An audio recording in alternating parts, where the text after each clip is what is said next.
In the mountains of northern Italy lies Lake Como. Between hillsides of terraced vineyards, oranges and olive trees, the lake stretches its long arms north into the foothills of the Alps, south towards the country of the Mediterranean. A playground for princes in the past, and in the present a playground still, but now accessible to each of us. A foreign land within our reach, no great distance from our own shore, yet so unlike our own corner of Europe.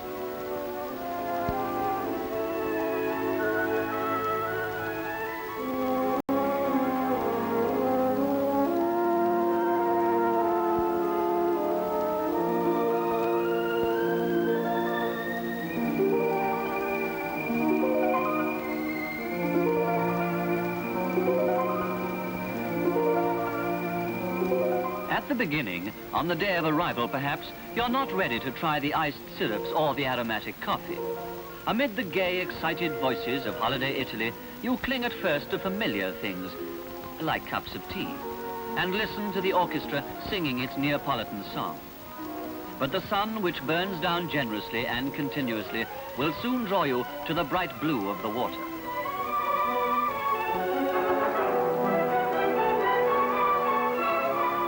We would not be the children of our seafaring ancestors if we did not first try to get our bearings, plot our position against the background of Lake Como. Here you make the first voyage of discovery, and it is a journey not only into an alien land, but also an exploration of the might have been. For going abroad awakens the sleeping adventurer, the romantic, the dreamer. Awakens you to those parts which you might have played in another climate or a different age.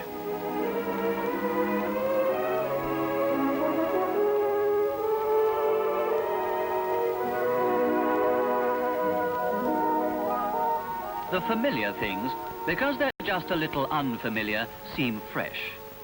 On this first day of holiday, you absorb the world around you as you did when you were young.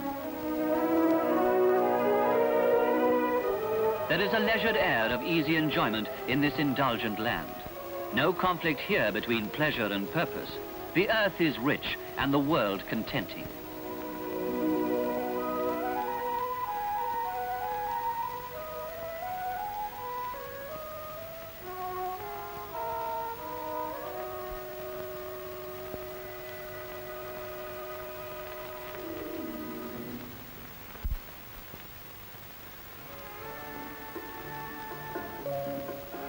Italy has long shown us how to enjoy life, not least in our eating and our drinking. This sun-kissed lap of Como is prolific in its wines and in its dishes.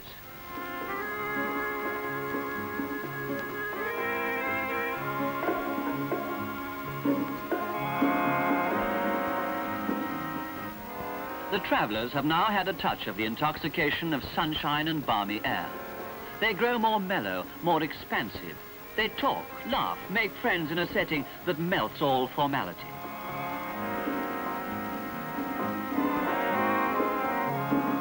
You begin to learn that a serenade at lunchtime need not be out of place.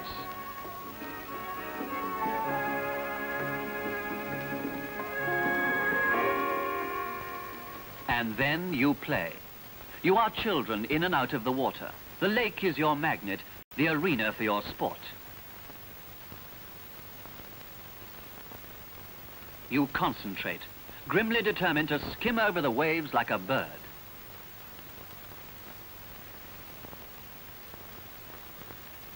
You try and fail.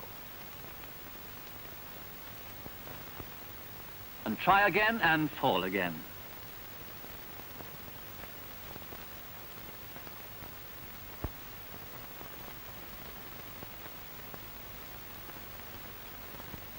And then, with an abrupt ease, you have the secret. And with your head where it should be, you find you have managed to keep your feet above the water. At least for a time.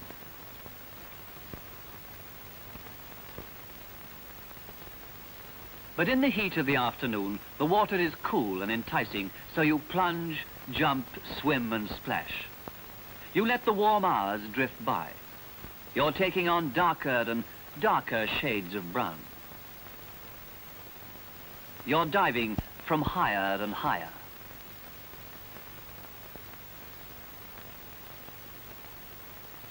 But the lady is not impressed.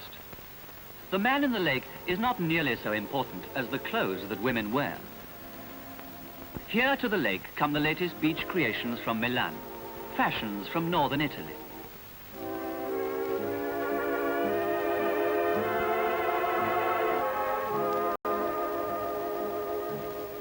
Not even Hartnell or Dior could improve on this setting.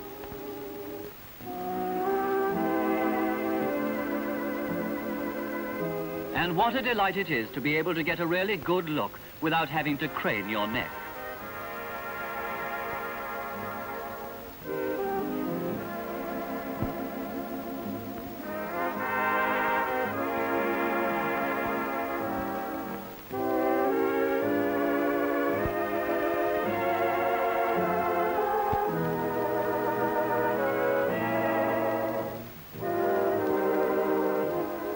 The men, of course, like to pretend that it's all a bit of an ordeal.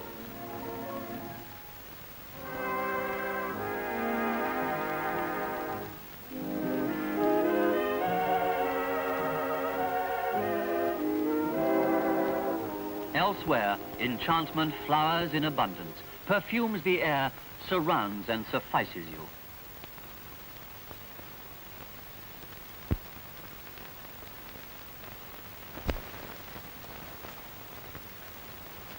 With the pattern of the seasons, the blaze of color changes its shades, from bright to brighter. Blossoms you have coaxed into a pale, brief existence during an Atlantic summer bloom here to bloom again and again.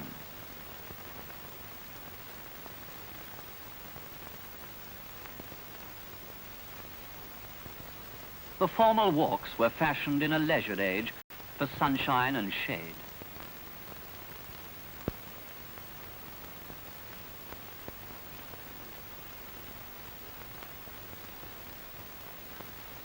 In this climate, art is to be enjoyed in the open air. Artists, sculptors and architects have been busy everywhere. The lakeside has been splashed with their statues, villas and their palaces, built for an aristocracy that vanished into the history books. The Villa d'Este completes its long, improbable story by opening its exclusive doors to the holiday maker.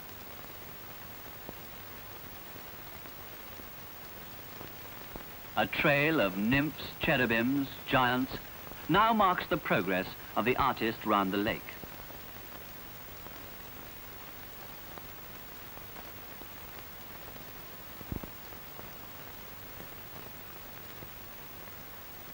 Hidden in the wall, open doors invite you deeper into this secret land, to explore the long avenues, to discover for yourselves the marble symbols of a countryside where youth and spring may always be recaptured.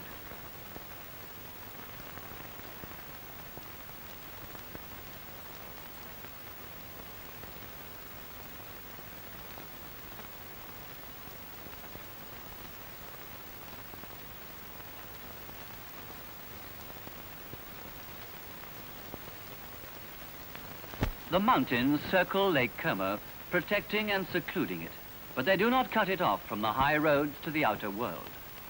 Under the careful eye of your hostess, in a very short space of time, you can be speeding over the mountain roads to Switzerland, to Austria, to the upper air of the giant alpine ranges, or if you travel south, you cross the plains of Lombardy to the historic cities of Venice, Verona and Milan.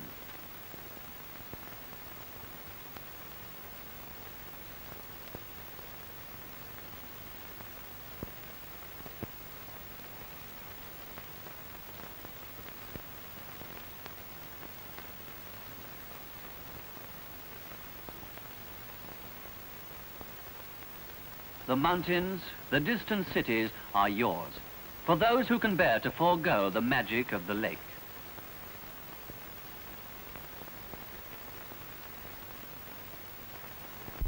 For those who have no desire to go further afield, there is much on the lakeside to explore, not least the capital of the region, the little town of Como.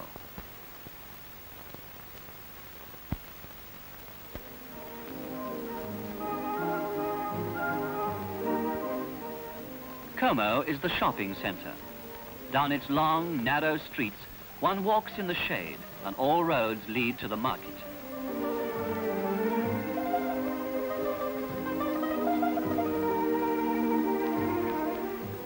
Macaroni, ravioli, call it what you will. The people here love it and live on it.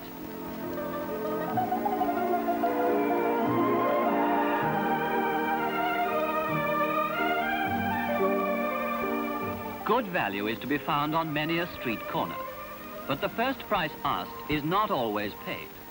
For in Italy, a bargain must be got by bargaining. The silk scarf and the summer skirt are trophies to be borne home, souvenirs of shopping in rambling and romantic markets.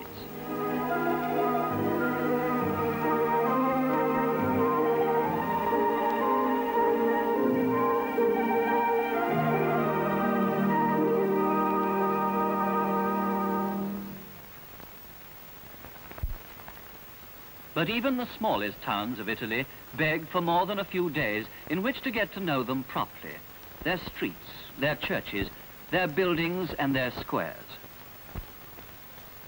All that goes to make up that ancient, dusty, sun-soaked charm.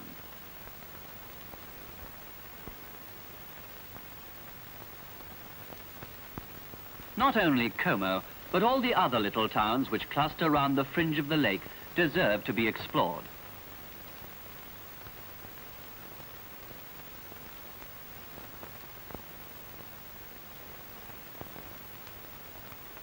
As you wander across the tiny squares and up the narrow, winding lanes, your path may lead you into the heart of Italian life.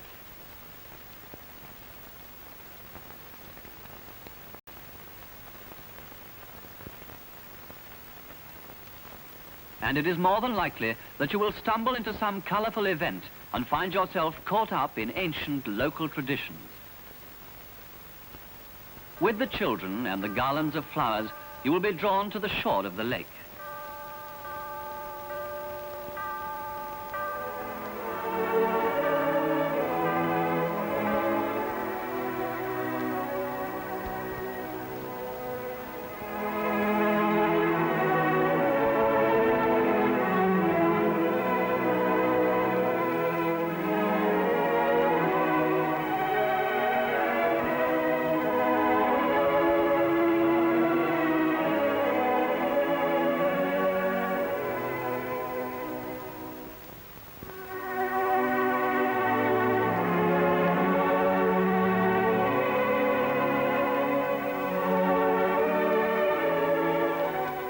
If you are fortunate, you may be near Como on the Feast of St. John.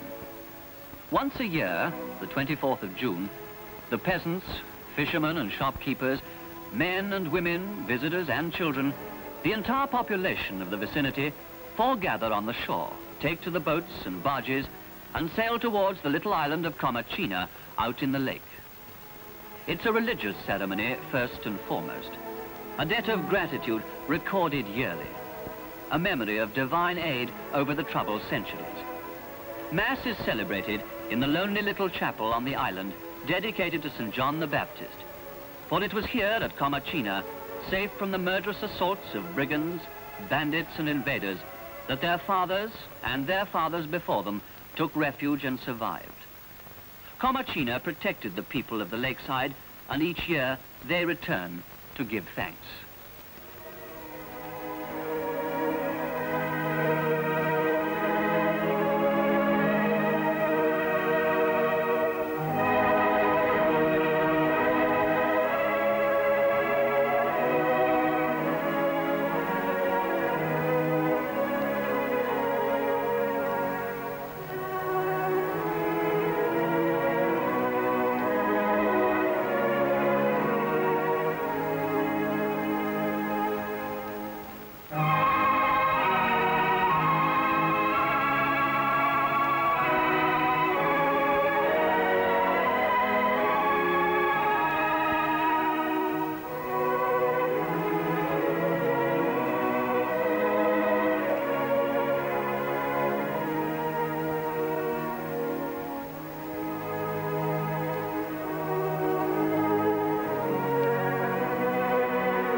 The solemnity over, the celebration begins.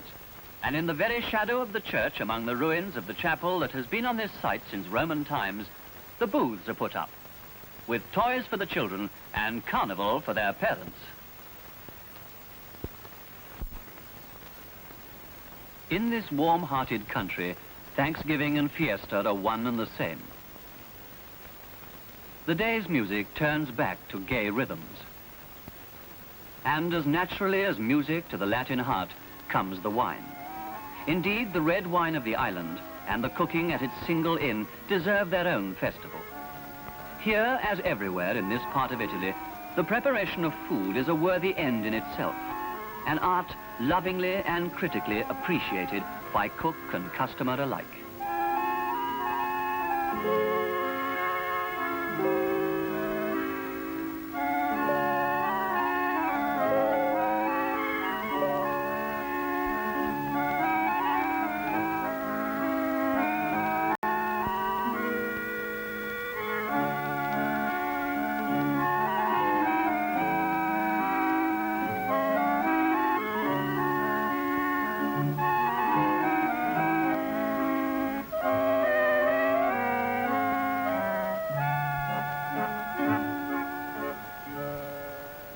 This particular anniversary is made memorable for a handful of English visitors by a further event. The national dish is prepared with the usual care and attention of the padrone. There are many ways of eating spaghetti, but surely only one correct way. But an English boast has been overheard and a challenge is taken up, and they now find themselves under starters' orders, waiting for the tapes to fly up at the beginning of their first spaghetti race.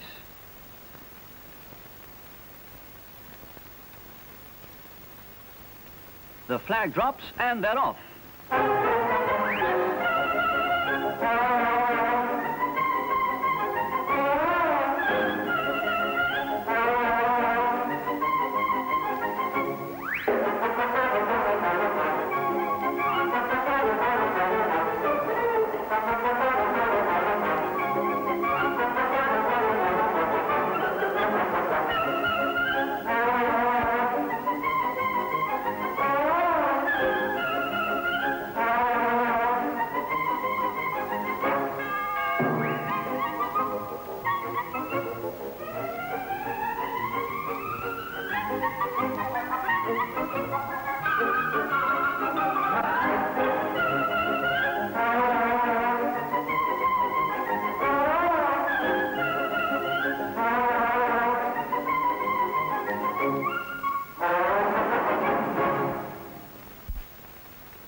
After that, they deserve their Chianti. And the prize is more Chianti. It seems to have shrunk a little, but the champion is more than satisfied.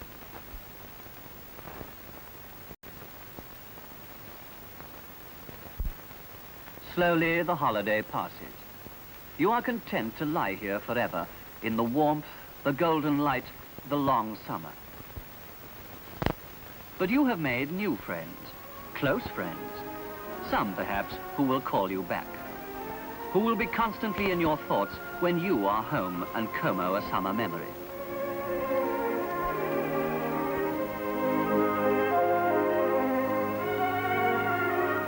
Which Como will you think of in the autumn and winter? Which holiday will you remember?